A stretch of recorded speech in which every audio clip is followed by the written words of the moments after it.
All right, so today we are on our 12th class on Bhagavad Gita here in the Bhakti Shastri course. And we're going to finish chapter 6, and that will put us at the end of the yoga ladder.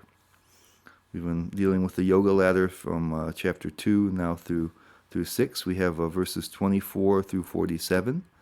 That will complete this chapter, which is on the meditational yoga, jnana yoga. So we'll complete that this week. And next week, I'm going to make the Bhagavad Gita test in 3 parts. So there's the 3 sections of 6 chapters that kind of have a certain internal cohesiveness to them. And so the first 6 chapters, we'll have a test on that. So the next week, I'm going to review this yoga ladder. I'm going to review how it relates to bhakti, which parts of it remain integral parts of bhakti. We'll look at how bhakti simultaneously accomplishes everything that's described in the yoga ladder. And we'll look again at Arjuna's different arguments for Arjuna to fight rather than not to fight. And then from the next week, we'll start chapter 7 and begin the section that's exclusively on bhakti. So that's what we're gonna do today. So today it's chapter 6, verses 24 through 47. That's what's left.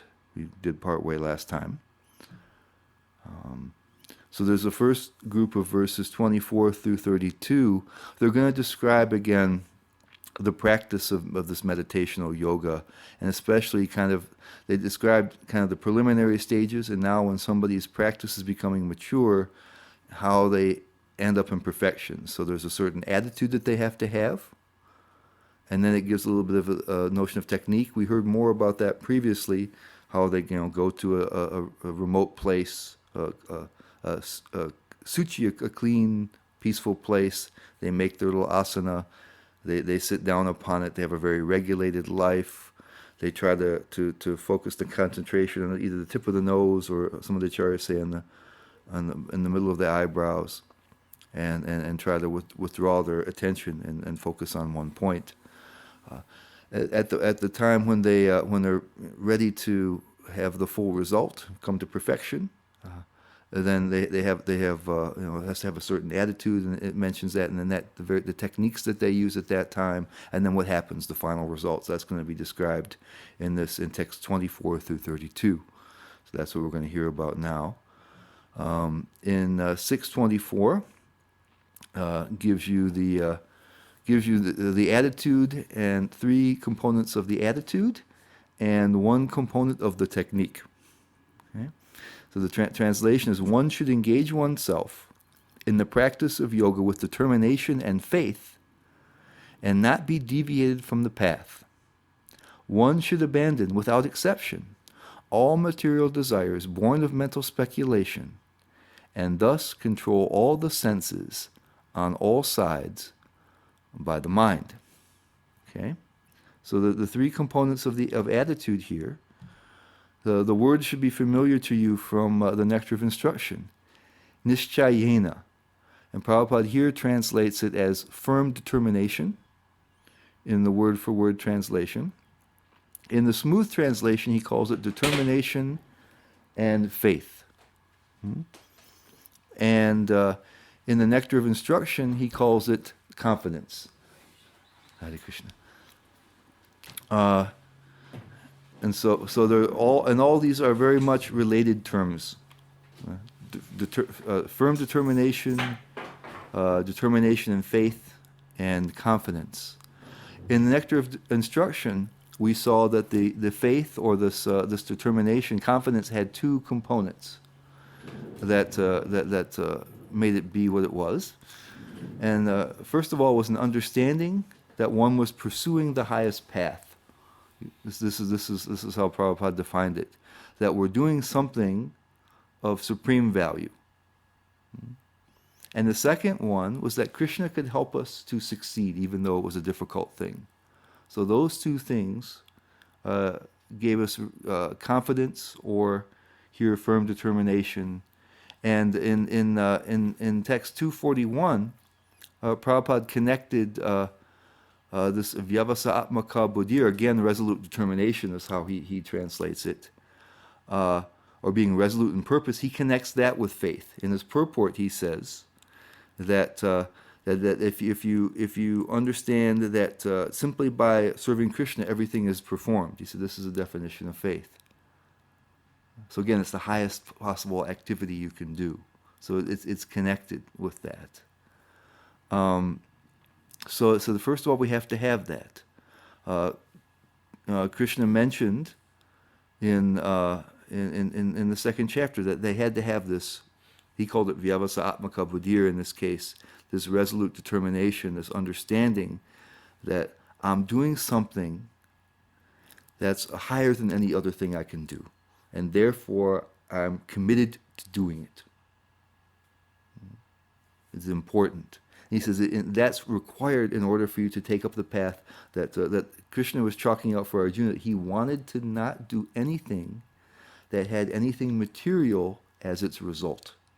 He said, aim beyond the three modes of nature, aim for liberation. That was his aim. That your goal should be nothing within this material world, nothing material should be your motivation.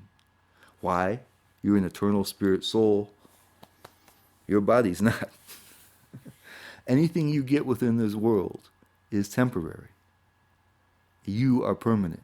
So you want something permanent that fits with your nature. So he tells Arjuna right away, early on, and even in text 215, he talks about you can attain a deathlessness, amrit. Well, that's liberation. If we're born, have a body, we'll die. He says that in the section on the soul.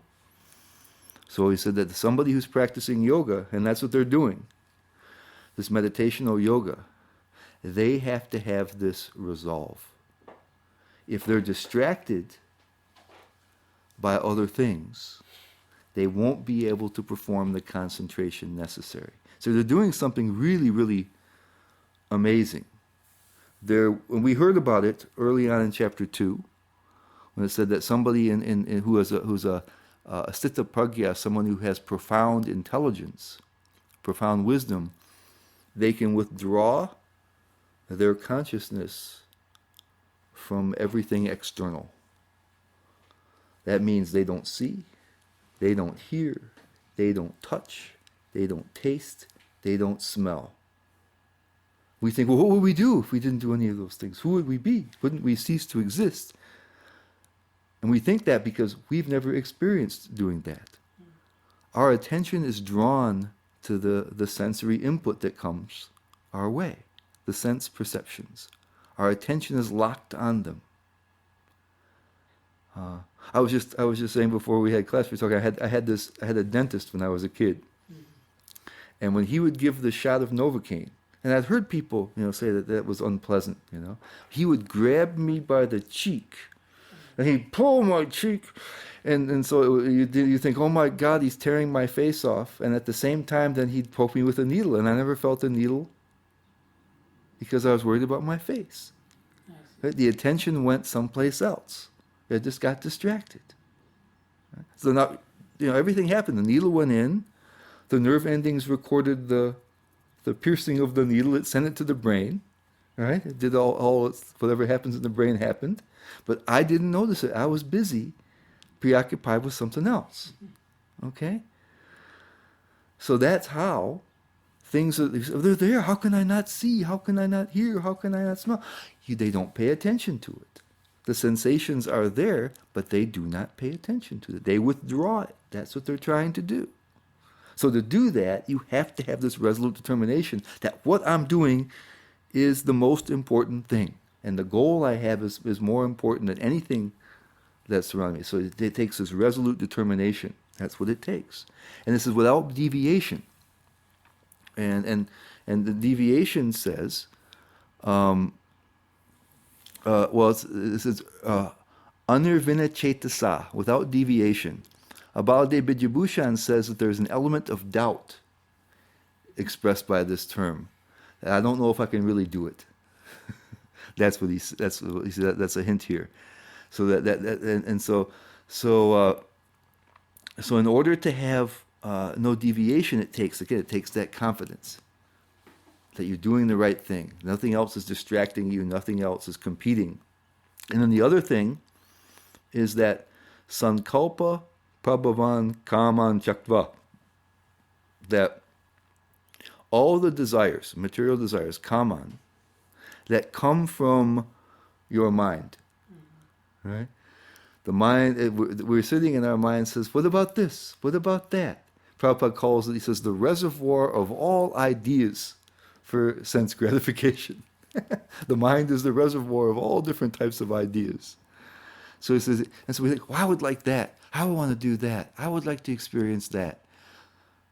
So he says, all those things have to be given up. Chaktva. Because those will be distractions. Right? Haven't you ever tried to be working on something? And your mind says, hey, something's happening over here. Why don't you go over there? You're distracted. So it says all these things have to go in order to withdraw your attention from everything external in this yoga system. Just by hearing that, you should be able to understand the difficulty of this process. Okay? So those are the three attitudes. Firm faith that produces confidence enough to overcome your doubts of being successful, and kicking out all kinds of desires. So I'm not gonna; these things are not important. I'm doing something more important. In chapter 244. The relationship, why these three components are related, there's a reason why they're all these three things are there in this first verse, is given in 244, where it says that in the minds of those who are too attached to sense enjoyment and material opulence, it's Bhoga Aishvarya. Bhoga, enjoyment, and opulence. If they're attached to those things, and it bewilders their minds, then this vyavasatmaka buddhir, the resolute determination, and samadhi, the kind of laser focus that the yogi is intent upon, will not take place.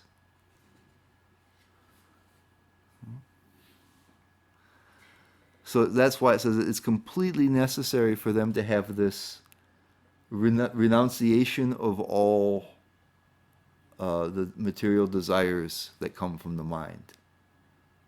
If the determination isn't strong enough to understand that they have no value, it says then you cannot have the resolute determination.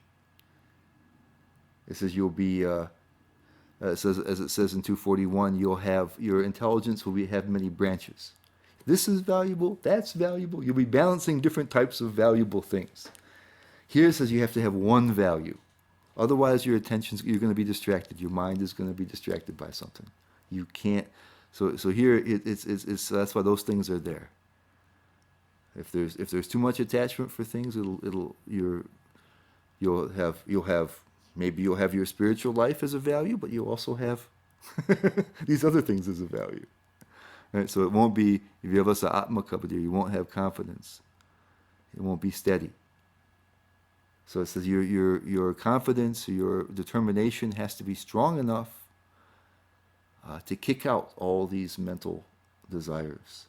It has to be strong enough that you can take this up without any deviation. And then Prabhupada gives this, and the reason why confidence was one of the components of confidence in Nectar of Instruction was that Krishna will help us. That's how we think, wow, how can we do this? Or the yogi thinks, how can I do this? They have doubts about that.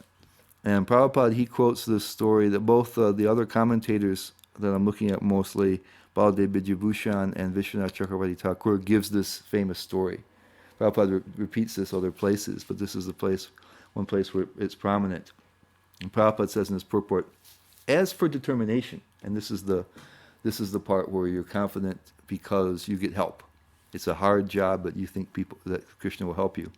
As for determination, one should follow the example of the sparrow who lost her eggs in the waves of the ocean. A sparrow laid her eggs on the shore of the ocean, but the big ocean carried away the eggs on its waves. The sparrow became very upset and asked the ocean to return her eggs. The ocean did not even consider her appeal. So the sparrow decided to dry up the ocean. She began to pick out the water in her small beak, and everyone laughed at her for her impossible determination.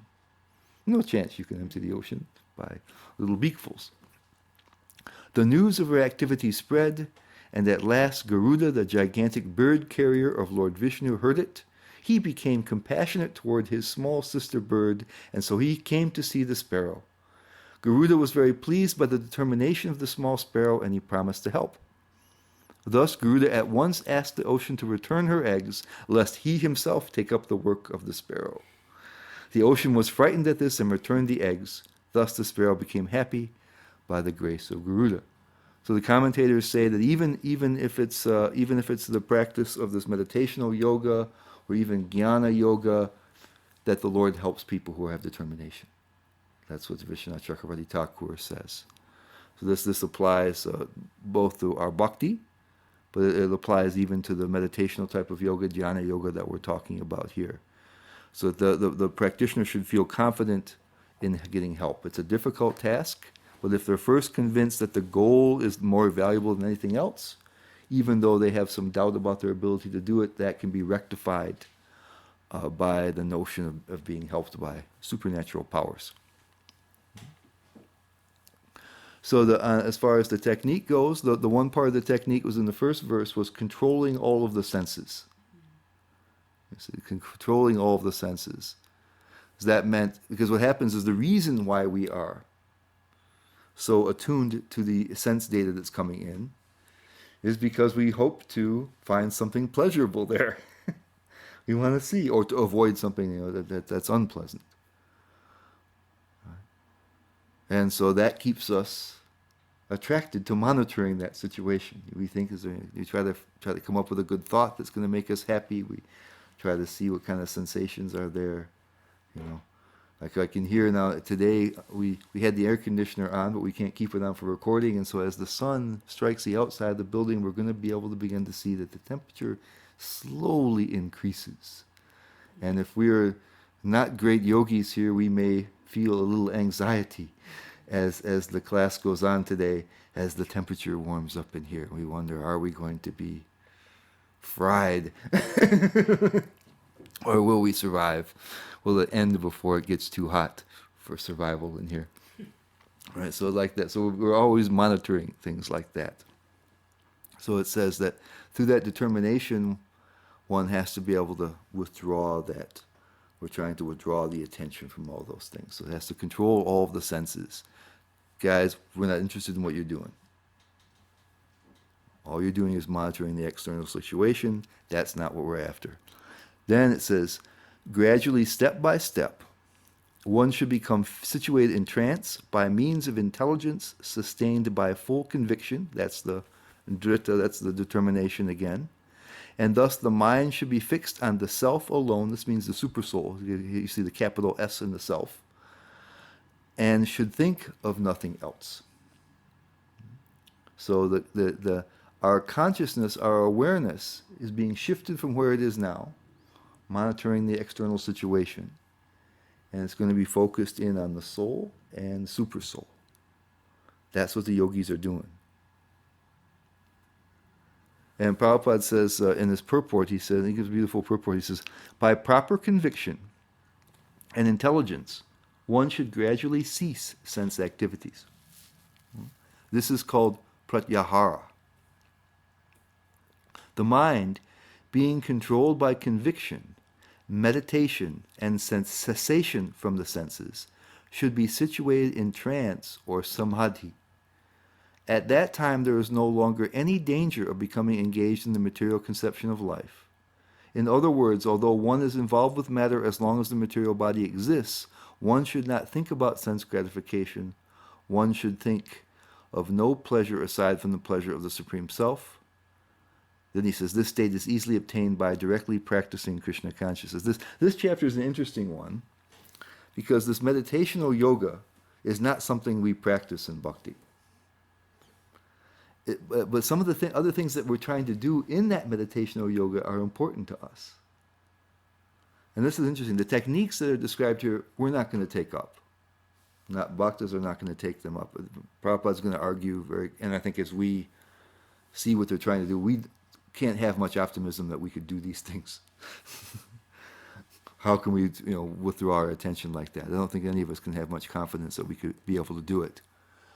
So Prabhupada, throughout this chapter, is always making comments like this. Like, this can be accomplished by Krishna consciousness, or this is not very possible in this day and age. Because Prabhupada is, he's very concerned about helping everybody. And so he's concerned that people are going to read these things that Krishna is saying, and especially not taking them very seriously. Because I think if we look at it seriously and tried to do what it said here, we wouldn't have the confidence to try it.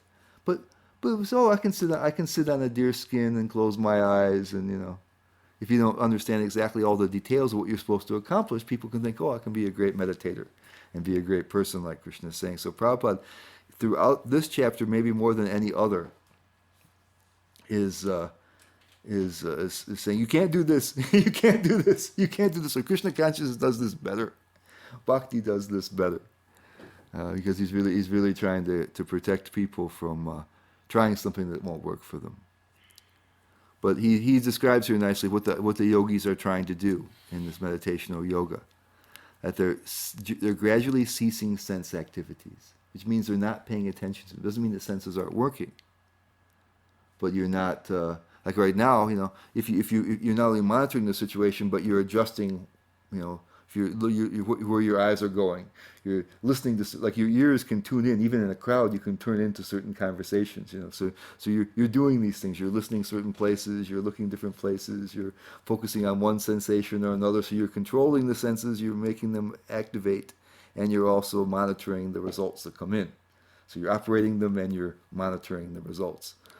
So when you withdraw your attention from them, of course, they're going to be there passively doing something, but you're not paying attention to them. Just like the needle went into my gum, I didn't feel it. The eyes will still be picking up light, but you won't see it because you're not paying attention to it. So you completely cease all sense gratification. It's called pratyahara, withdrawing the awareness from everything external and focusing it on the internal. And the reason the main reason why that seems so bizarre to us is that we don't even know who we are. Krishna told us in 2:17 that we're the one who's conscious. But we don't know who that is. That's all we know about ourselves. Because all of the rest of our attention is focused outside. We don't even know where to focus on our internal self at this part of our lives. Okay? So that's the technique. So step by step, they work on that with being very determined. And then in 626, from wherever the mind wanders, due to its flickering and unsteady nature, one must certainly withdraw it and bring it back under the control of the self.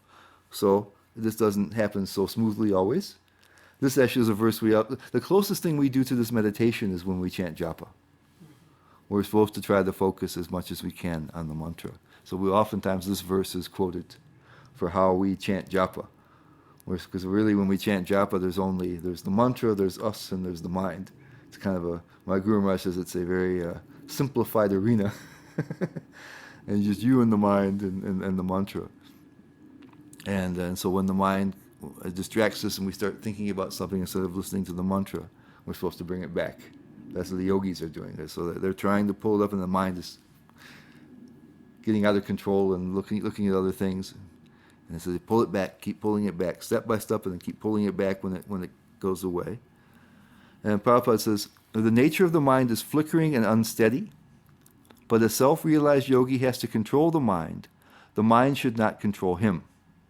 One who controls the mind, and therefore the senses as well, is called a Goswami or Swami, and one who is controlled by the mind is called a Godasa, or the servant of the senses. This we heard in the Nectar of Instruction, by the way.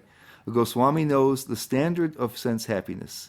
In transcendental sense happiness, the senses are engaged in the service of Rishikesh, or the supreme owner of the senses, Krishna. Serving Krishna with purified senses is called Krishna consciousness. That is the way of bringing senses under full control. What is more, that is the highest perfection of yoga practice. So again, Prabhupada's plugging bhakti.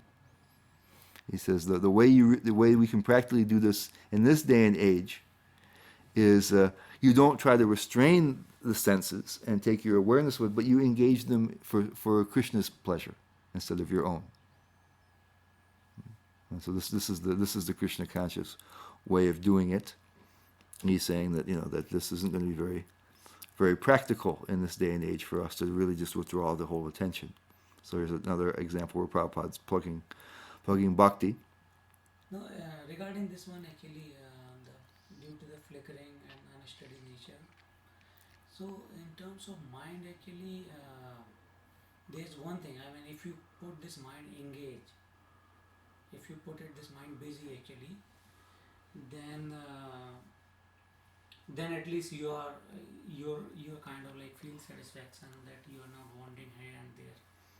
And then in the other way actually, if you leave the mind open, like free mind, you're not doing anything, then his mind is going here, there, too many things actually. Yeah, that's why bhakti is considered to be a better way to control the mind, because instead of trying to withdraw your attention from it and pacify the mind completely, which means it doesn't have an engagement, it's able just to go here and there, then by engaging it in the Lord's service, then you're giving it an engagement and a focus. So it's easier, but of course even then our mind wanders. We try to chant, we try to serve, even then it tends to wander away from us. But it wanders a little bit less if you have a focus for it. But even then we see that we try to chant, we try to do service. Are we always thinking of Krishna? Yeah, but one point you said, like if you put your mind into your activities into Krishna consciousness, and then you do make the center as a Krishna, and then do the activities. Yeah. So how it will how practically, because we are in the material world right now, and we have to do this, we have this responsibility, that responsibilities for the family, kids, and well, we talked about that with the nectar of instruction. Yeah.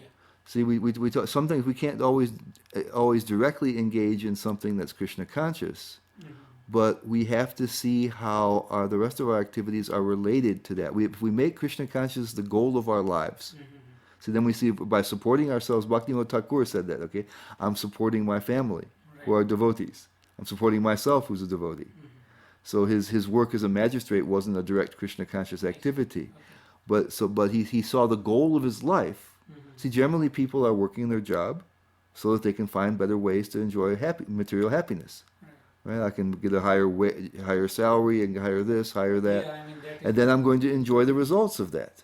So instead, you're saying I'm doing this so I can maintain myself, so that but the real goal of my life is to serve Krishna. Okay, Prabhu, one more question actually. Like if you are doing some sort of a business also, and then you want to make your point that you want to serve Krishna and you want to make sure that everything turns around to the Krishna only, that you are 100% doing your karma yoga and producing the good results, and make sure that you want to do for glorifying Krishna. How we can? Well, again, we talked about with nectar of instruction. We talked about that. Like, how much are you going to go for? Like, you have different strategies. Okay, for one thing, you can if you're good at making lots of money, you can engage the money in Krishna's service. If you can be really successful, you can shoot for early retirement. Right? Maybe decide to do it that way. It depends on you. It depends on what you're capable of. Otherwise, you can, you have to wonder: are you going to try to be the CEO? Because that's called the over endeavor that we talk about in nectar of instruction. So am I trying to try to move up the corporate ladder as much as I can, or am I going to find a comfortable spot? Right? Do I have to? People make their first billion, and they want their second billion. So how many billions are you going to have to work on? So it depends also on your capacity to directly engage in Krishna service. So if you're not very capable of doing that, then maybe make the second billion and give one to give one to Krishna service. So it depends on your capacity, and it depends on So people are unnecessarily working harder to get more than they need, Right. and so then they have less time. So you try to So where is that? you have to that's why you have to find that in your life, I see. depending on your capacity. And You have to find that. Yeah. thank you so Yeah. much. Okay, so then we'll go to 627. The yogi whose mind is fixed on me verily attains the highest perfection of transcendental happiness. He is beyond the mode of passion. He realizes his qualitative identity with the Supreme, and thus he is freed from all reactions to past deeds. So this is now we're coming to the results.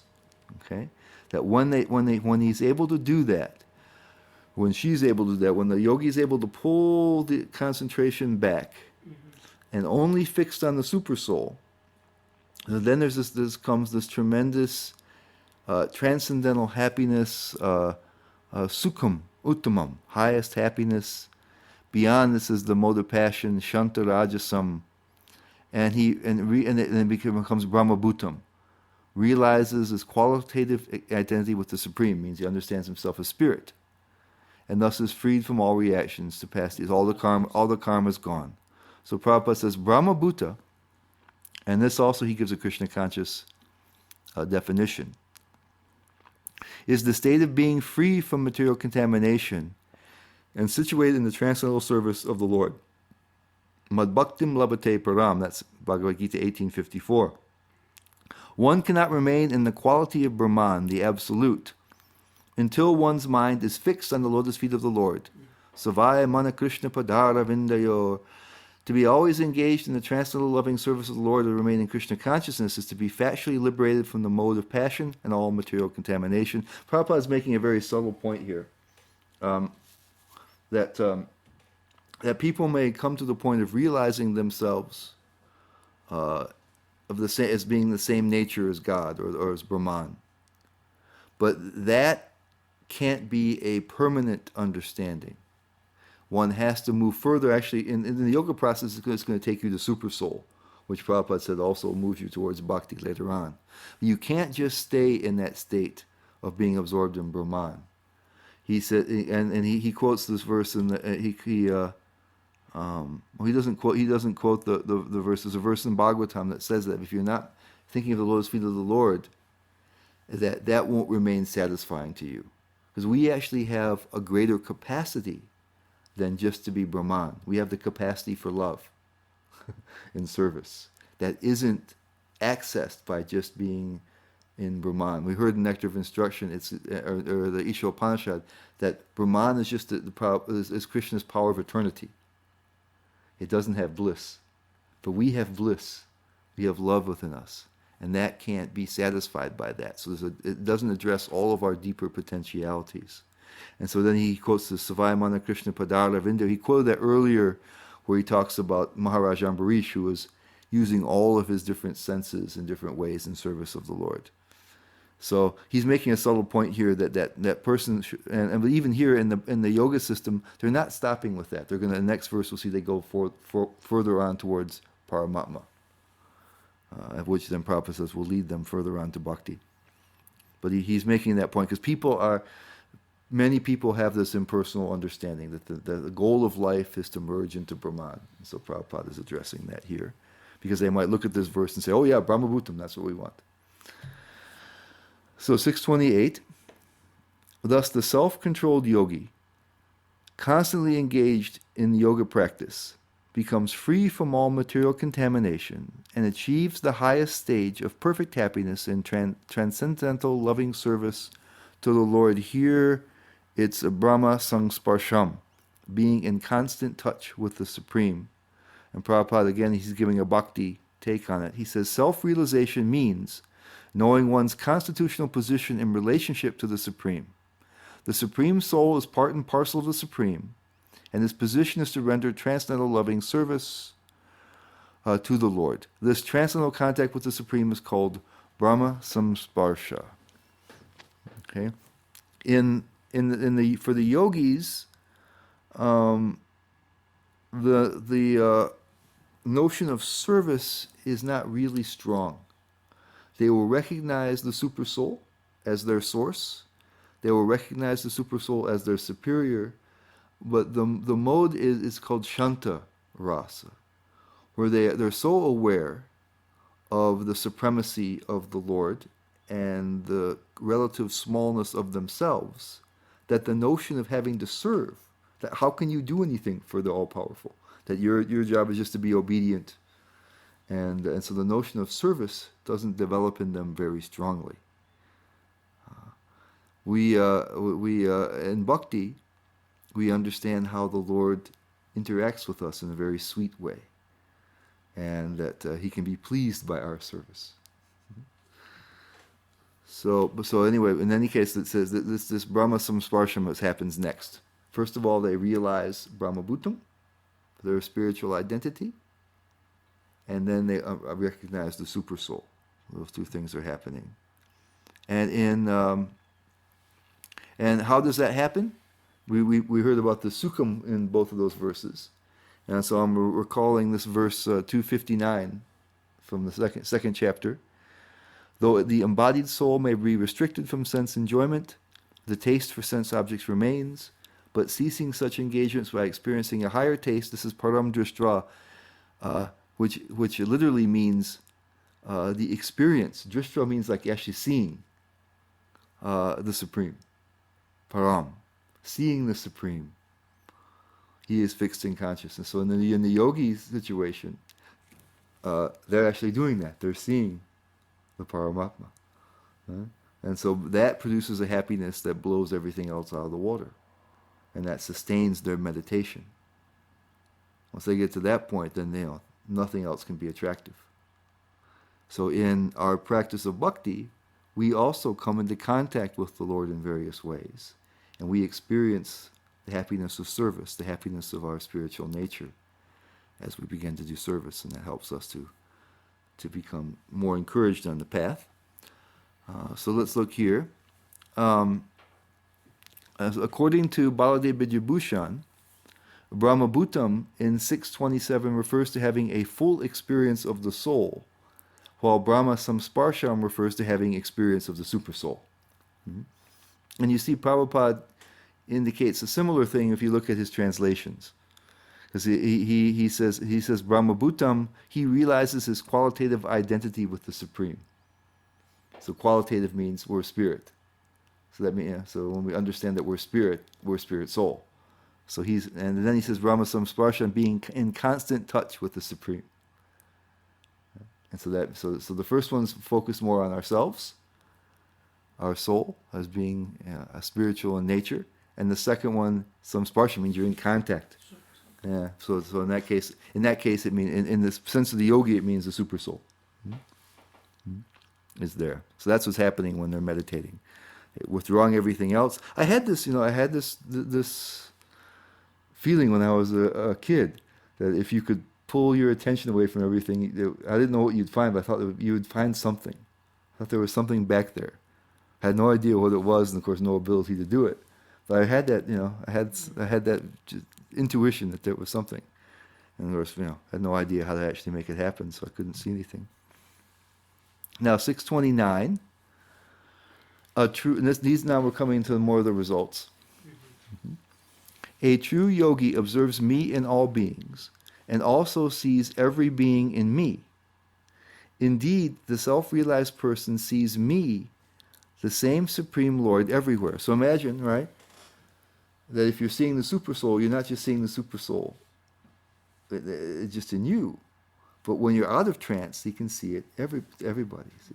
So it's not just this that they stay in. So the transformation that takes place, and we'll see it's confirmed later on, isn't just when they're in meditation. At first, that's how they see it.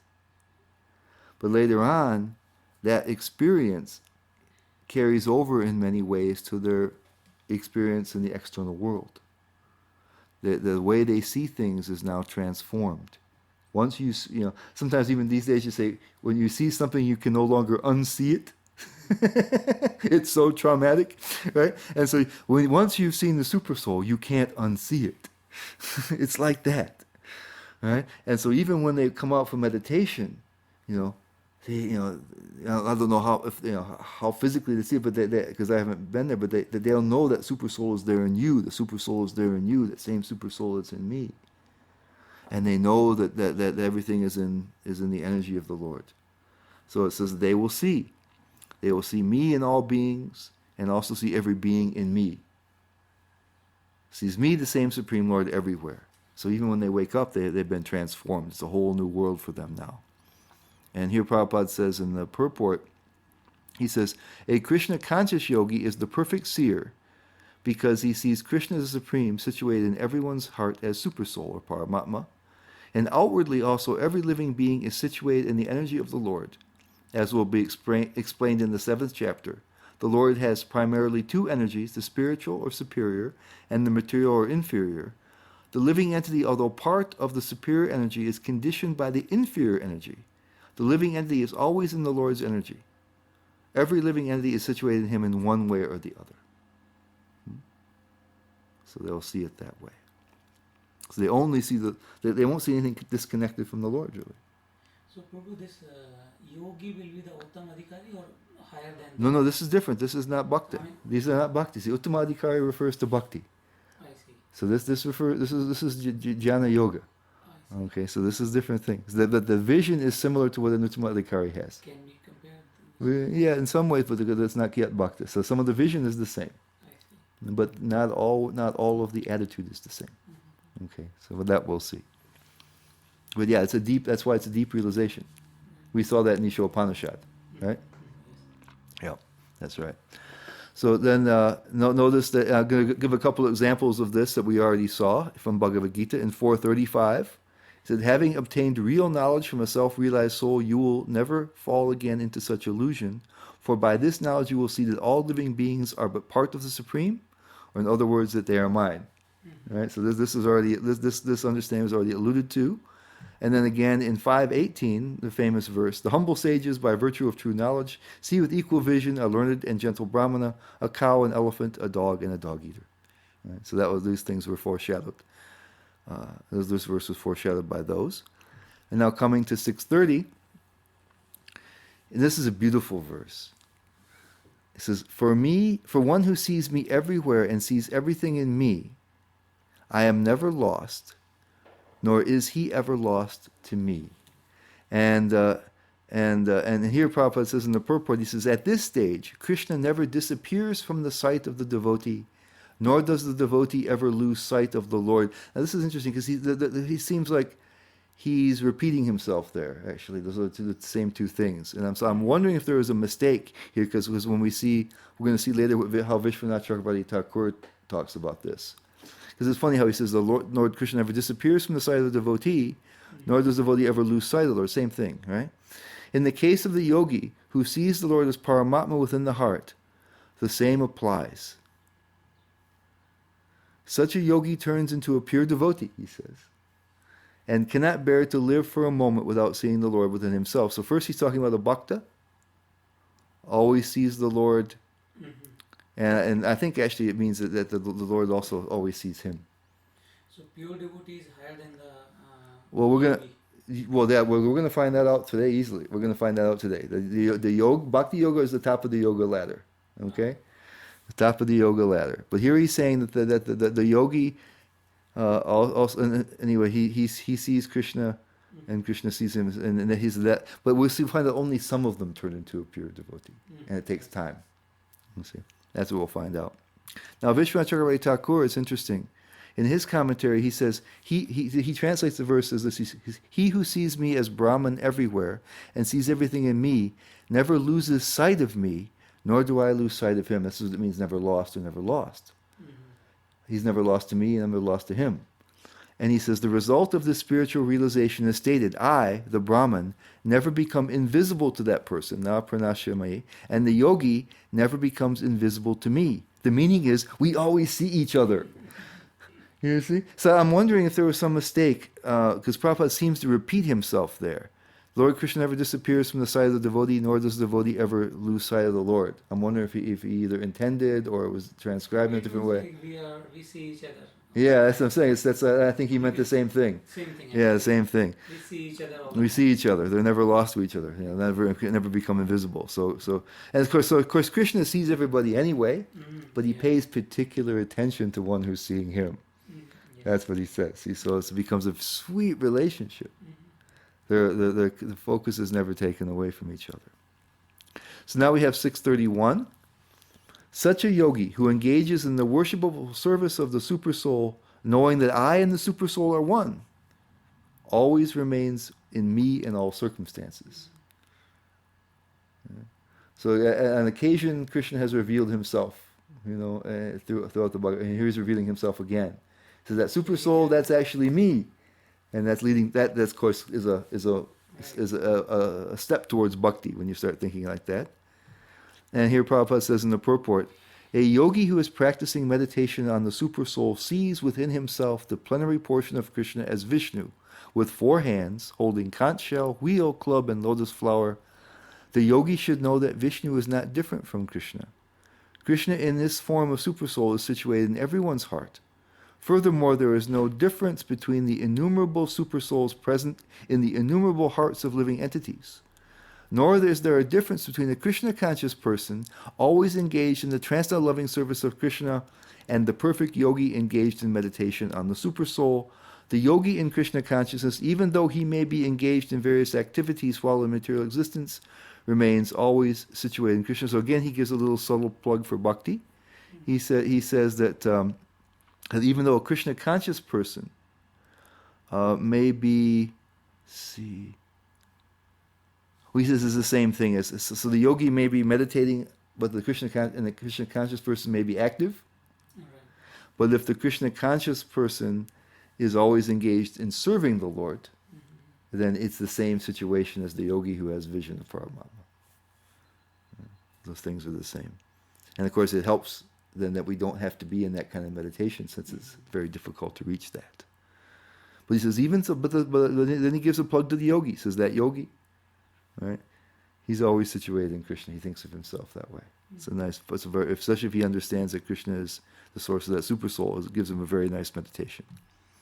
632.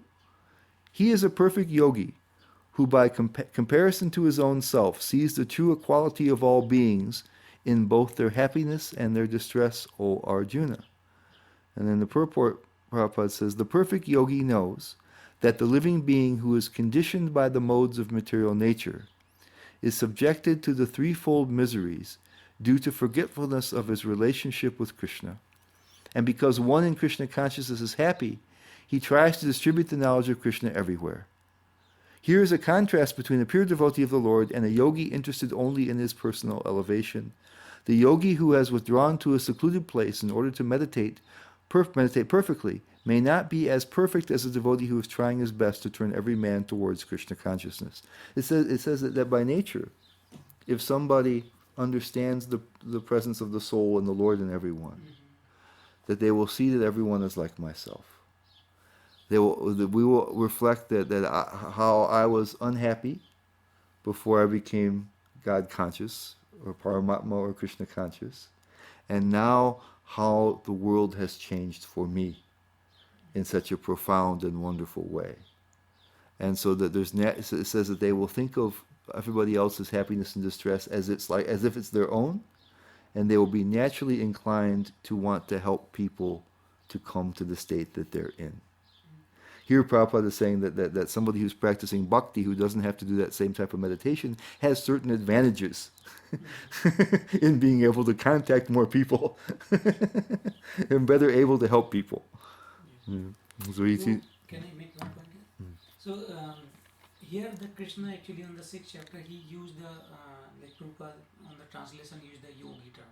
Yeah. So yogi is the one like who meditate when go to the forest, right? When Prabhupada is talking about the yogi in his purports, that's what he's talking about. I mean, the yogi is like doing tapasya on the Himalaya or something. Just what we're describing here. They're sitting and meditating the jnana yoga, the process that's described in the 6th chapter. Yeah. Right. And then here he compared with the devotee. Yeah. And he said devotee is engaged in all other activities. Yeah. Yogi is doing meditation, doing Yeah. tapasya many years. Yeah. So which one is like he said? The devotee is better, right? Well, he's saying the devotee has a certain advantage in that they can manifest their compassion better. The difference between bhakti and the jnana yoga is going to be very clear as this chapter goes. So that question you don't have to worry about. That's very clear. Prabhupada already talked about bhakti being the and that's why Prabhupada in this chapter is always plugging bhakti, because it's more practical to do, and it also produces even a higher level. Yeah, But I got very nice realization for this chapter actually today. Yeah. How the bhakti, how the yoga actually, dhyana yoga works. yeah, so it's nice. Yeah. Yeah, So now in this next verse, or next section of verses, 33 through 36, we're going to have to move a little bit quickly here to make our time up. Yes. I see him looking at the time. So there's so this is Arjuna has a doubt. He has two of them. So this is doubt number 1 in 33 through 36. So doubt number 1, and he says in the two verses, Arjuna said, "O Madhusudan, the system of yoga which you have summarized appears impractical and unendurable to me, for the mind is restless and unsteady. The mind is restless, turbulent, obstinate, and very strong, O Krishna, and to subdue it, I think, is more difficult than controlling the wind." These are very famous verses because Prabhupada uses them. I think we'll see that right here. He uses it in this way. He says, "It is not possible for an ordinary man to leave home and go to a secluded place in the mountains or jungles to practice yoga in this age of Kali. 5,000 years ago, Arjuna had much better facilities than we do now, yet he refused to accept this system of yoga. In fact, we do not find any record in history of his practicing it at any time. Therefore, this system must be considered generally impossible in this age of Kali. Of course, it may be possible for some very few rare men, but for the people in general, it is an impossible proposal." So Prabhupada always comes with this one and says, because I said he wants to give people the most benefit. So even though Krishna is talking about this and is describing this, he said, "Don't do it," which is very strange for Prabhupada, a devotee of the Lord, saying, "Don't do what the Lord's saying here." Not now, he says. Anyway, maybe some people can do it. Okay. And so then he also says, "The mind is so strong and obstinate that it sometimes overcomes the intelligence, although the mind is supposed to be subservient to the intelligence.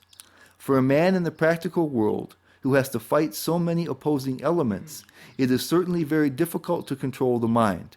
Artificially, one may establish a mental equilibrium toward both friend and enemy, but ultimately no worldly man can do so, for this is more difficult than controlling the raging wind." So this isn't here it's interesting because the yogis then don't spend all their time in meditation. They bring their understanding outward. But he's saying Arjuna is and this is confirmed by Vishwanath Chakravarti Thakur, giving you his purport here. He says, "Seeing that it would be difficult to attain such an equal vision." And this is why Prabhupada mentions that it's hard for a man to deal with both friend and enemy. Prabhupada is alluding to this. He followed the commentary of Vishwanath Chakravarti Thakur and Baladev Vidyabhushan, to quite a degree in many places. So sometimes you can see what Prabhupada's saying a little bit more even with what some of the other acharyas are saying. You see where he's coming from. "Seeing that it would be difficult to attain such equal vision," Arjuna speaks, "I do not see the permanence of this yoga which has achieved an equal vision. This yoga will not last forever. This state will last for 3 or 4 days. Why? Because the mind is unsteady. You spoke of seeing the happiness and distress of all living entities of the world as one's own happiness and distress. One can maintain such an equal vision for friends or neutral persons, but it is not possible to maintain equal vision for enemies who wish to cause you harm, for those who hate or criticize you. It is not possible to see me as he says, Duryodhana and Yudhisthira. Right? So that's what he's thinking. So the yogis are taking their equal vision when they wake up, but he said, well, under certain stress, it's hard. And so notice earlier in the same chapter, relates to this thing that Arjuna is questioning. He says, "One must deliver himself with the help of his mind and not degrade himself. The mind is the friend of the conditioned soul and his enemy as well. For him who has conquered the mind is the best of friends, but for one who has failed to do so, his mind will remain the greatest enemy." These are consecutive verses, so they're talking about the mind. That's why Arjuna also is talking about the mind here. "For one who has conquered the mind, the supersoul is already reached, for he has attained tranquility. To such a man, happiness and distress, heat and cold, honor and dishonor, all the same." This is 6:5 through 6:9, earlier in this chapter. A person is said to be established in self-realization is called a yogi or mystic when he is fully satisfied by virtue of acquired knowledge and realization. Such a person is situated in transcendence and is self-controlled. He sees everything, whether it be pebbles, stones, or gold, as the same. And then, the kicker, a person is considered still further advanced when he regards honest well-wishers, affectionate benefactors, the neutral mediators, the envious friends and enemies, the pious and sinners, all with an equal mind. So he's saying that's more challenging. And so that's where Arjuna is saying, man, that's not going to work. I can't handle that. That's not going to work. So that's what he's saying right there. And so that was already kind of covered a little bit earlier on in the chapter. And then Prabhupada gives something for the bhaktas. He says, the easiest way to control the mind, as suggested by Lord Chaitanya, is chanting Hare Krishna, the great mantra for deliverance in all humility. Mm-hmm. The method prescribed again is Savayamana Krishna Padala Vindayo. This is I think from the 9th canto. It's about Maharaj Ambarish. There's 3 beautiful verses where he says how he's always engaged his mind in serving the Lord's feet, his hands in washing the temple, his sense of smell and smelling the flowers offered. There's beautiful verses. Savayamana Krishna Padala Vindayo Vachangsi Vaikunta Gunanuvarnane. He's using his words to talk about the qualities of the Lord. So the beautiful way, it's a perfect description of full engagement. One must engage one's mind fully in Krishna, then only will there remain no other engagements to agitate the mind. That's the bhakti way. Here in 635, Krishna starts to respond. So Arjuna presents the doubt, Krishna then responds to the doubt. He says, Lord Krishna said, O mighty-armed son of Kunti, it is undoubtedly very difficult to curb the restless mind, but is possible suited by practice, abhyasena, and detachment, vairagyena. Abhyasena and vairagyena. So those 2 things are the keys to it. He says that can happen. And then he says, for one whose mind is unbridled, self-realization is difficult work, so the mind will blow you up. But he whose mind is controlled and who strives by appropriate means is assured of success. That's my opinion. And then in the purport, Prabhupada says, the difficulty of controlling the obstinate mind, as expressed by Arjuna, is accepted by the Supreme Personality of Godhead. At the same time, he suggests that by practice and detachment, it is possible. And the Supreme Personality of Godhead declares that one who does not accept the proper treatment to detach the mind from material engagement can hardly achieve success in self-realization. Trying to practice yoga, and this also goes for bhakti, while engaging the mind in material enjoyment is like trying to ignite a fire while pouring water on it. So I thought that was just a beautiful image that Prabhupada gave. It also holds for bhakti. It holds for this, for jnana yoga, any yoga. it holds for. It's like trying to start a fire while pouring water on it. We know that's not good. It's just not going to work. Okay, so then in the purport he says, this is practical because by hearing about Krishna, this is the bhakti way. This is practical because by hearing about Krishna, one becomes automatically attached to the Supreme Spirit. This attachment is called pareshanubhava, spiritual satisfaction. It is just like the feeling of satisfaction a hungry man has for every morsel of food he eats. The more one eats while hungry, the more one feels satisfaction and strength. Similarly, by the discharge of devotional service, one feels transcendental satisfaction as the mind becomes detached from material objectives. It is something like curing a disease by expert treatment and appropriate diet. Hearing of the transcendental activities of the Lord Krishna is therefore expert treatment for the mad mind, and eating the foodstuff offered to Krishna is the appropriate diet for the suffering patient. This treatment is the process of Krishna consciousness. This is the bhakti method. This is not what Krishna is talking about directly to Arjuna here. Yeah, this is Prabhupada is just giving us the. Krishna is not talking about bhakti, but Prabhupada is. Prabhupada is. When Prabhupada's doing that, like I explained before, because he doesn't want people to try this at home. Right. Don't try this at home, guys. It doesn't work these days. This is what you should do. Even Prabhupada, all the time, he was just giving the bhakti. Yeah, that's why. Yeah, all the time he's been doing it, and especially in this chapter, right. Because this is the one that's really going to be people can be led astray upon. They can't do it. It works if you can do it, but you can't do it. Mm-hmm. Right. So Prabhupada is always, Krishna saying this thing, Prabhupada says, but don't do it. You do it this way. So it's really funny because If you finish the chapter here, then you. because Prabhupada also knows what Krishna's ultimate goal is. Yeah. Krishna is leading everyone to bhakti. All these different different types of yogas are supposed to lead to bhakti. Right. That's why Krishna. So he's not really contradicting Krishna. He's knowing what Krishna really wants, and he wants people to become Krishna conscious. And so Prabhupada is saying. So when Prabhupada almost he looks like he's contradicting Krishna. Krishna says, "Do this." Prabhupada says, "Don't do that." But what Krishna was referring was different yoga era, like what He was. Prabhupada was concentrating on was Well, yeah, because here Kali yoga. here in this age, here in this chapter, they're talking about this meditational yoga, which says you can control the mind. He tells Arjuna by practice, so that you can attain this vision of the super soul. So you can withdraw your whole consciousness from all the external world and focus. He says you can do that if you work at it by being detached and practicing. You can manage it. So it's possible. But Prabhupada says in this age it's not possible. That's what Prabhupada's saying. So this is 5,000 years ago. So even then Arjuna didn't want to try it.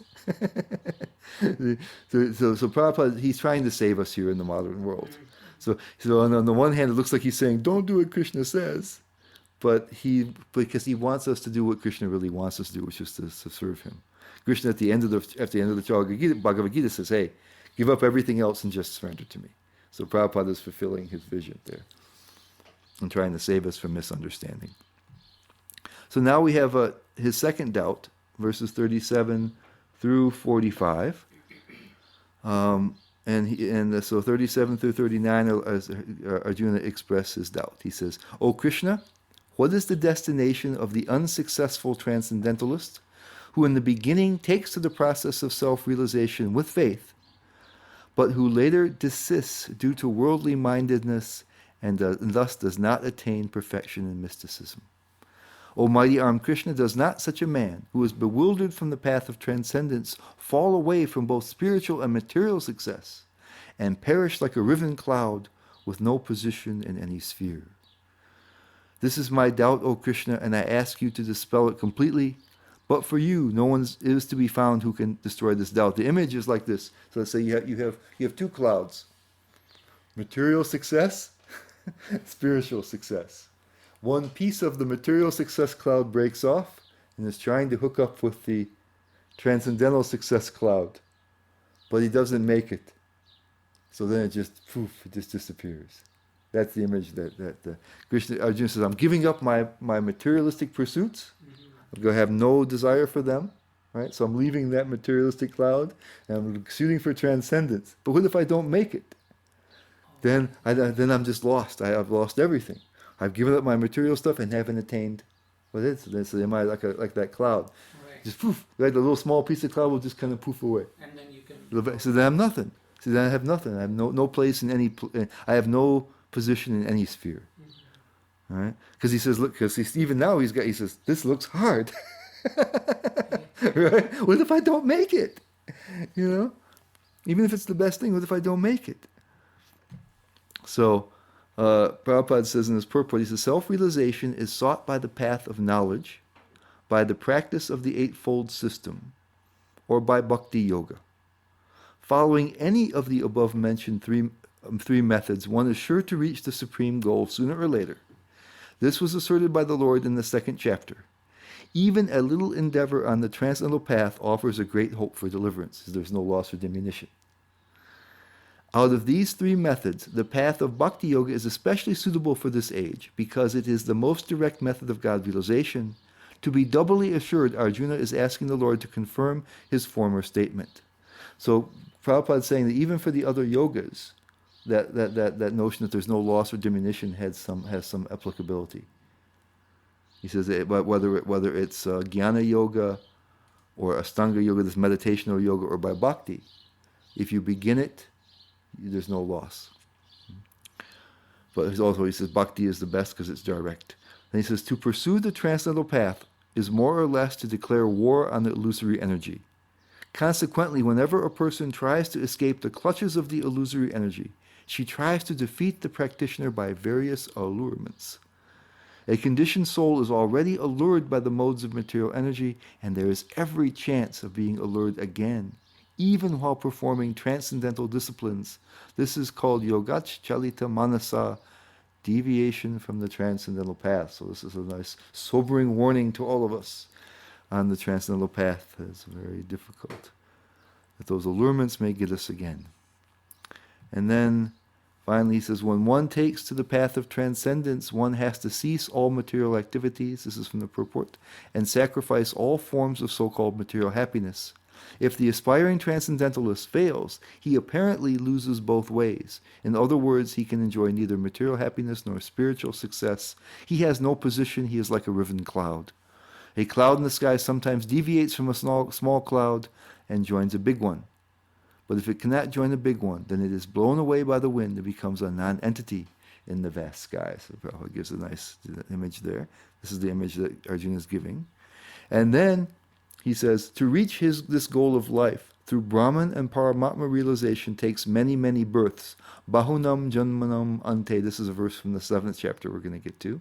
Therefore, the supermost path of transcendental realization is Bhakti Yoga, or Krishna consciousness, the direct method.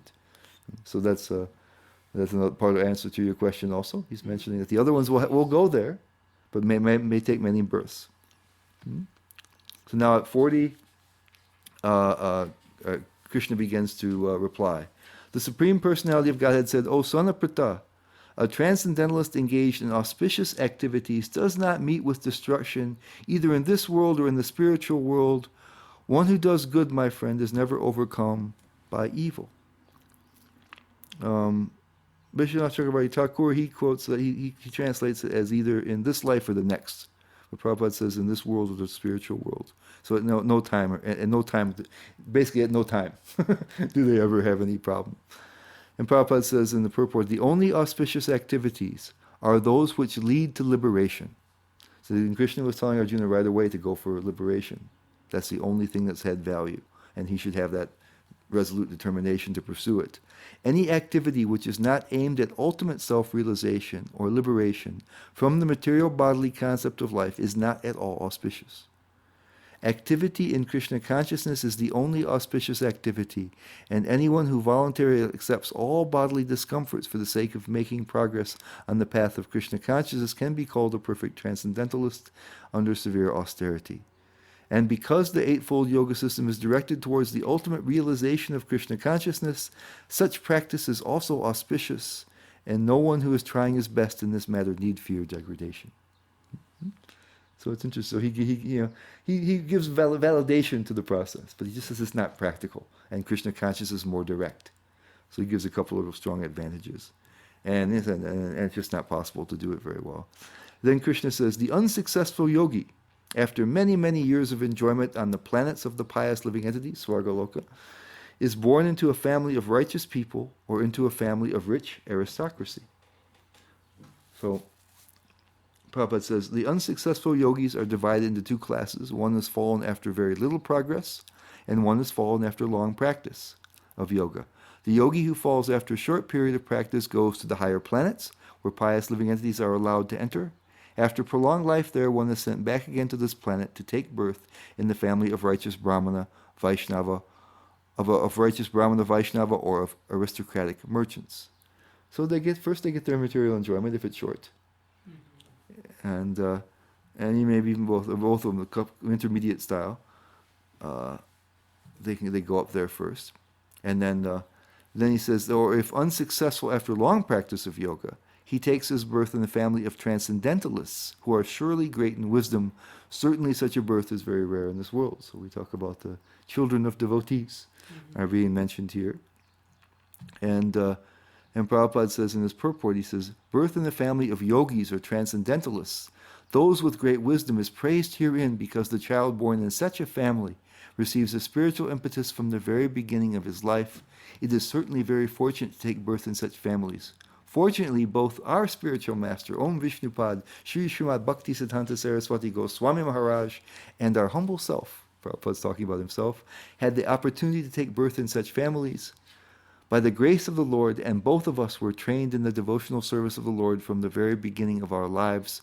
Later on, we met by the order of the transcendental system.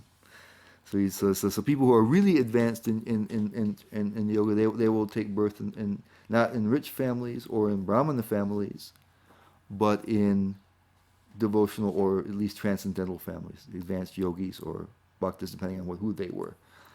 So the yogis, that will happen to them. So if they're yogis, if they're a little bit of practice, they go up to the heavenly planets, come back down in a merchant family. Longer practice, they go up to the heavenly planets, and then to a Brahmana family or Vaishnava family, and then if really long practice, they come down into families of transcendentalists and get a chance to really take it up. And what happens then? So Krishna says, after taking such a birth, he revives the divine consciousness of his previous life, and he again tries to make further progress in order to achieve complete success. So he remembers. That's a buddhi samyogam, revival of consciousness, purva dehikam, from the previous body. So suddenly they're attracted to it. Okay? We have people sometimes meet the devotees, and he has their, that's it. That they know that's what they want to do. It awakens them to their previous consciousness. And by virtue of the divine consciousness of his previous life, he automatically becomes attracted to the yogic principles, even without seeking them. The word here is avasha, automatically, but also can mean like involuntarily, almost like by force. Boom, it just happens. They become attracted. They don't even know why or how. Even without seeking them. Such an inquisitive transcendentalist stands always above the ritualistic principles of the scriptures. Prabhupada says, advanced yogis are not very much attracted to the rituals of the scriptures, but they automatically become attracted to the yoga principles, which can elevate them to complete Krishna consciousness, the highest perfection. And what that means, what is the being attracted to the yogic rituals, we already talked about in Bhagavad Gita 2:42-43. Men of small knowledge are very much attached to the flowery words of the Vedas, which recommend various fruitive activities for elevation to heavenly planets, resultant good birth, power, and so forth. Being desirous of sense gratification and opulent life, they say that there is nothing more than this. So it says that these persons who were transcendentalists before, they're not attracted to this type of part of the Vedas. They're attracted again to transcendence. They immediately remember they take up where they left off. Take up with that attitude. And now 45, Krishna finishes that off. He finishes his response to doubt number 2. And when the yogi engages himself with sincere endeavor in making further progress, being washed of all contaminations, then ultimately achieving perfection after many, many births of practice, he attains the supreme goal. And here it said that what happened, it says, prayatnat, by rigid practice. So the ones that fell down, they said they weren't quite as strong in their practice. And that's what happened to them. Here it says, now they come up, now they redouble their efforts. Now they don't have that fault, and they push on strongly towards the goal.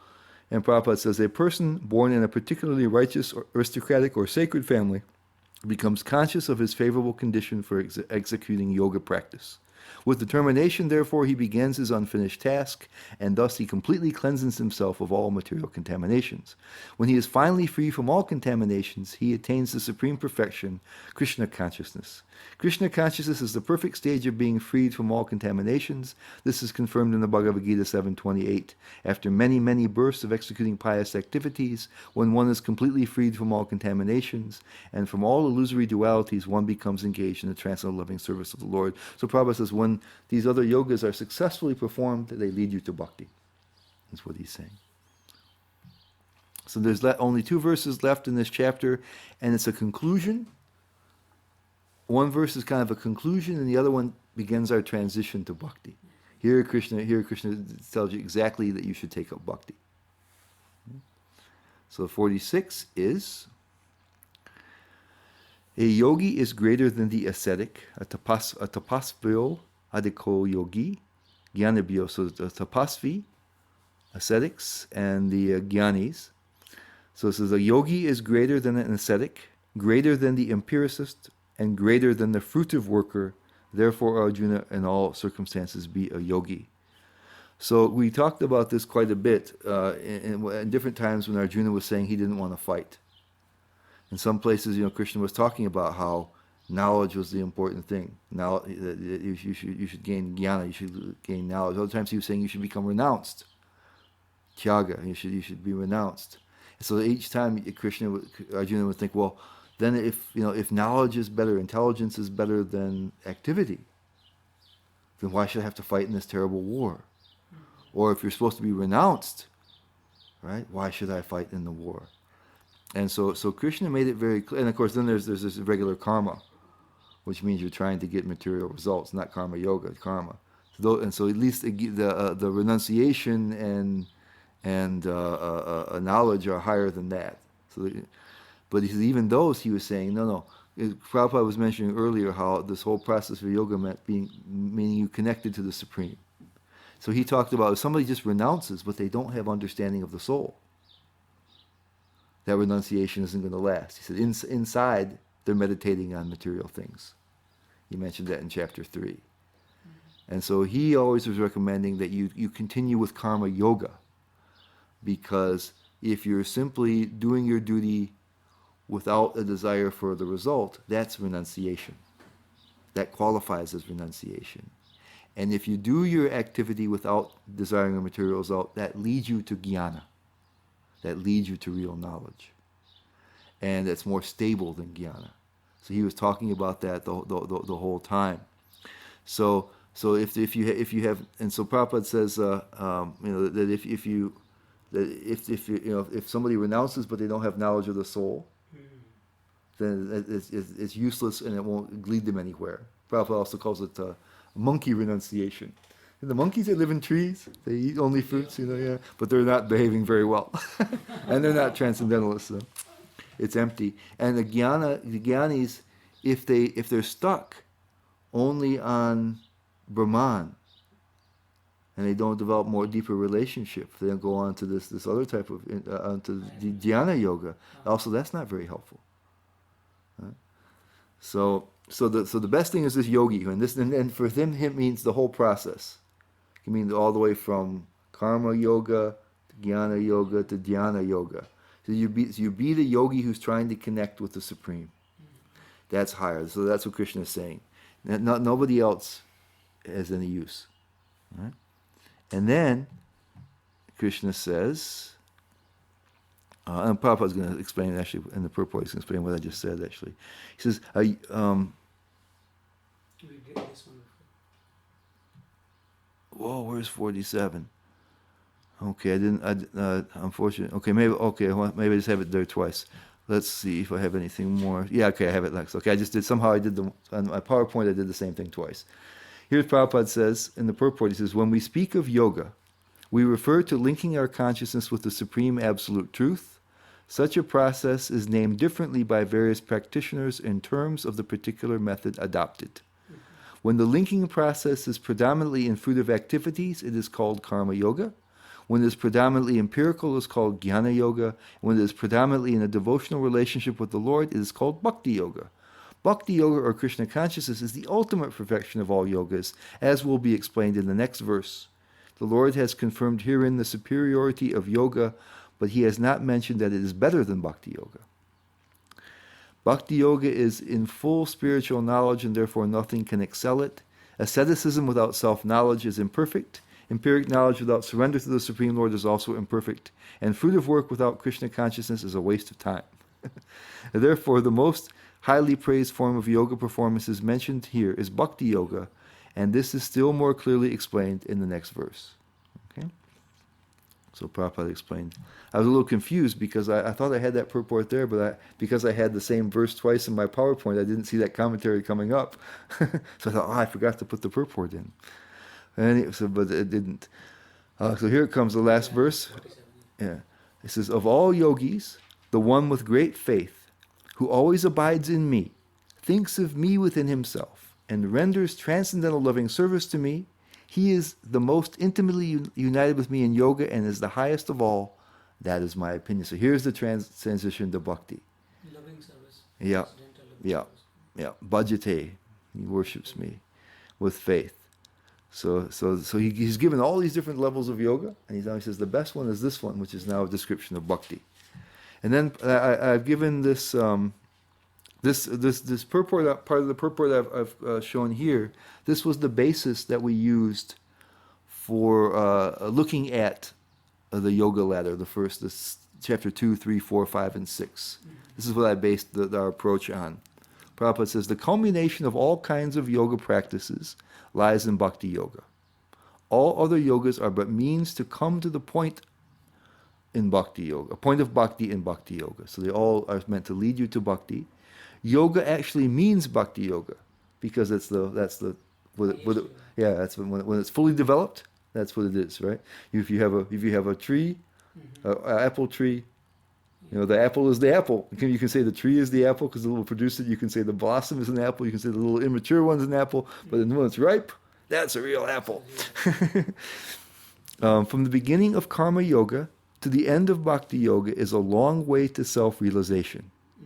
Karma yoga without fruit of results is the beginning of this path. When karma yoga increases in knowledge and renunciation, the stage is called jnana yoga. So this is what we've been describing this step by step. That's what Krishna does most in these first six chapters. And so although most of the time Prabhupada is always talking about bhakti, here he acknowledges that's what's going on. You see, very clearly. This is when jnana yoga increases in meditation on the supersoul by different physical processes, and the mind is on him, it is called ashtanga yoga. And when one surpasses the Ashtanga Yoga and comes to the point of the Supreme Personality of Godhead Krishna, that is called Bhakti Yoga, the culmination. Now, he says, factually, Bhakti Yoga is the ultimate goal. But to analyze, or to break it into its parts, Bhakti Yoga minutely, one has to understand these yogas. So that's why, even though Prabhupada talks mostly about Bhakti the whole way, I thought it was important to look at it also from the yoga ladder perspective, so that when we analyze our bhakti minutely, when we see what goes into bhakti, that we will see how these other yogas are acting. So certain elements of these other yogas that continue in bhakti yoga, and if they're not there, the bhakti yoga is not complete. So we'll think it's bhakti, but it's not bhakti. So in order to understand how to practice bhakti yoga perfectly, it helps us to see what these other yogas are doing, and what parts of those things remain in bhakti, to analyze it minutely. So that's why I thought it was useful for us to look at it from the yoga ladder perspective, because that's what Krishna is doing here in the first 6 chapters. Prabhupada also, what happens, of course. The other thing that Prabhupada is doing when he talks about bhakti is once we read Bhagavad Gita, and once we come to the platform of bhakti, we will see ways to apply the yoga ladder verses in a bhakti way. The yoga ladder will no longer be of interest to us as long as we ascertain that our bhakti is complete. Then when we see those other features, we see how, this thing also applies to bhakti in a certain way. This applies to bhakti in a certain way. So that's what Prabhupada has done in his purports. He's showing how this verse applies to bhakti. Although Krishna is, and of course Krishna, knows that when he's writing too, that it applies to bhakti too. Yeah, that's a good analogy you given. Like if you go to the bhakti yoga, you don't have to do the other yoga. Yeah. You can bypass, and later on you will realize that these are the part of the karma yoga or jnana yoga. Yeah, and so when you look at those other verses that they're describing karma yoga or jnana yoga, you'll see how they apply in bhakti. So Prabhupada is giving those applications because he's training bhaktas. Yeah. But still, it's useful to see how these yogas work and what they accomplish and how they do, because parts of them remain in bhakti. So for us to understand how to practice bhakti properly, it's good to understand those things. Right. So I based I quoted this purport early on, and that's why we're gonna take the particular approach we did. Prabhupada says, one who sticks to a particular point and does not make further progress is called by that particular name: karma yogi, jnana yogi, or dhyana yogi, raja yogi, hatha yogi, etc. If one is fortunate enough to come to the point of bhakti yoga, it is understood that he has surpassed all other yogas. So, and of course, the idea is not to get stuck, but the yoga ladder was supposed to go up step by step. Therefore, to become Krishna conscious is the highest stage of yoga, just as when we speak of Himalayan, we refer to the world's highest mountains, of which the highest peak, Mount Everest, is considered to be the culmination. So we talk about yoga, he says it really means bhakti. So that's the end of chapter 6, and what we're going to do next time, before we jump into 7, is we're going to do a review, because we're going to separate the Bhagavad Gita test into 3 parts. I see. First 6 chapters, middle 6 chapters left. So we're going to review the yoga ladder. We're going to see what things apply to bhakti. We're going to see how bhakti in itself fulfills all those elements. So they're not necessary. It's not necessary to separately execute these yogas. And we'll take a look again, take a little review at the argument that Krishna gives Arjuna for fighting up to this point. And so we'll do that next time. Then we're going to jump off into chapter 7. So next six chapters, they are like mostly bhakti yoga, or The middle section talks only about bhakti. Six- That's it. All the other yogas are done now. The yoga ladder is done. We've reached the top. We're not going to look back except for next week in the review. But once we get to chapter 7, there's no going back. yeah. So Prabhu, in chapter, I was missing actually some of the chapters. So on chapter 6, you talk about the Dhyana yoga, Yeah. and then chapter 5 is Karma yoga. Well, they're mixed. See, because in chapter 2, it describes a little bit of everything. Chapter 2 It's a actually summary, of everything. and each in the different places. If you have to follow through the lectures again, you'll see that in different parts they talk about where the karma yoga begins to mature. See, it's not just that you jump from one to the other, I see. but you transition. Right. So what karma yoga does is it begins to give you a experience of the soul. That's what changes your whole attitude. That's why you don't crave material enjoyments as much. I see. And that's what jnana is. See, so that means jnana is beginning to awaken. You see, and so but Krishna keeps telling Arjuna that still to keep that jnana stable, keep acting. But in reality, even though he seems to still be doing karma yoga, they're really on the level of jnana now. Right. So he talks about that, and so in chapter 5 he kind of talks more about what happens now that you already have knowledge. Right. See, the transcendental knowledge comes, but you still do karma yoga because in chapter 3 he says you keep doing karma yoga because it sets a good example. But then even there he says if you have realization, then you have no duty to perform. He even talks about that point where you don't need to perform your duty, but that it sets a good example. And then later on, he shows that it actually it's good for good to stabilize your jnana. It makes because the mind can even if you have strong understanding, the mind can still jump out, even like in the dhyana yoga. So it says better to give it engagement, keep working in karma yoga, but technically when the realization is strong, when you begin to realize yourself as a spirit soul, that's very strong. Then even though you're outwardly still acting, you're in jnana yoga. Because it said, even in the second chapter, it said that the jnani, and even at that point they were talking about the jnani, really, that somebody who can withdraw all the senses within, like the tortoise. Then it says that same person, though, can also act with the senses. Because Arjuna was asking Krishna, how does the person talk? How do they sit? And how do they walk? First, how do you describe them? This person who's a sthita pragyasya, in profound knowledge. How do you describe them?